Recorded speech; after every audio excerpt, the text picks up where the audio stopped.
క్రైస్తవ మతంలో కుల వ్యవస్థ లేదు. మతం మారితే ఎస్సీ, ఎస్టీ హోదా రద్దు. సుప్రీంకోర్టు సంచలన తీర్పు అయితే వెలువరించింది. ఆ విషయాలంటే మనం పూర్తిగా తెలుసుకుందాం. పాయింట్ టు పాయింట్ అసలు ఏ విధంగా ఆ తీర్పు వెలువరించిందో. ఫ్రెండ్స్, క్రైస్తవ మతంలో కుల వ్యవస్థ లేదు. అలాంటప్పుడు మతం మారిన వాళ్లకు ఎస్సీ, ఎస్టీ హోదా రద్దవుతుందని స్పష్టం చేసింది సుప్రీంకోర్టు. మత మార్పిడి అనంతరం అట్రాసిటీ చట్టం కింద కేసులపై విచారించిన అత్యున్నత ధర్మాసనం ఈ కీలకమైన తీర్పునిచ్చింది. సో క్రైస్తవ మతంలోకి మారి పాస్టర్గా పనిచేస్తున్న వ్యక్తి ఎస్సీ ఎస్టీ చట్టం కింద రక్షణ పొందలేరని స్పష్టం చేసింది. Justice Prashant Kumar Mishra, justice N V Anjaria నేతృత్వంలోని ధర్మాసనం ఇది వెలువరించిందన్నమాట. ఒకసారి ముఖ్యాంశాలు ఏంటో చూసుకుంటే కనుక ఎస్సీ ఎస్టీ హోదాపై ఆంధ్రప్రదేశ్ హైకోర్టు తీర్పును సమర్థించిన సుప్రీంకోర్టు క్రైస్తవ మతంలోకి మారి పాస్టర్గా పనిచేస్తున్న వ్యక్తి ఎస్సీ ఎస్టీ చట్టం కింద రక్షణ పొందలేరు.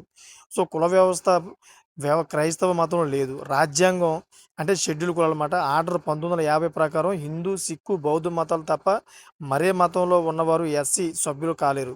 సో మతం మార్చుకున్న వెంటనే ఎస్సీ హోదా రద్దవుతుంది. పుట్టుక ఆధారంగా కాదు, మతం ఆధారంగా హోదా. సో కుల సర్టిఫికేట్ రద్దు కాకపోయినా ఎస్సీ ఎస్టీ చట్టం వర్తించదు. సర్టిఫికేట్ ఉంది కాబట్టి రక్షణ కల్పించాలని చెప్పలేం. అదేవిధంగా పాస్టర్ దశాబ్దానికి పైగా క్రైస్తవులో ఉన్నారు, తిరిగి మారలేదు. సో ఎస్సీ కమ్యూనిటీలోకి తిరిగి చేర్చుకున్నారని నిరూపించుకుంటేనే పాత హోదా పునరుద్ధరణ సాధ్యం అన్నమాట.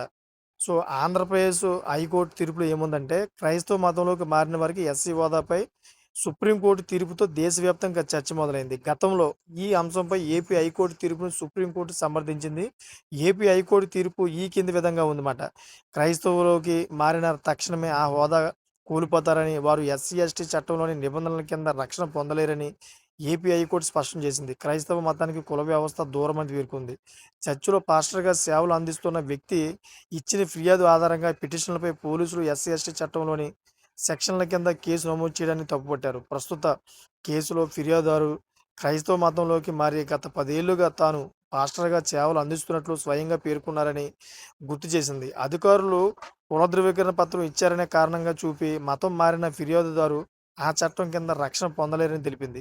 ఫిర్యాదుదారు చట్టాన్ని దుర్వినియోగం చేశారని అభిప్రాయపడింది. ఈ క్రమంలో పిటిషన్లపై ఎస్సీ ఎస్టీ చట్టంలోని నిబంధనల కింద కేసు నమోదు చేయడం చట్టవిరుద్ధమని ప్రకటించింది. చూసారు ఫ్రెండ్స్, ఇటువంటి లేటెస్ట్ ఇన్ఫర్మేషన్ కోసం నా ఛానల్ సబ్స్క్రైబ్ చేసుకోండి. Thank for watching friends.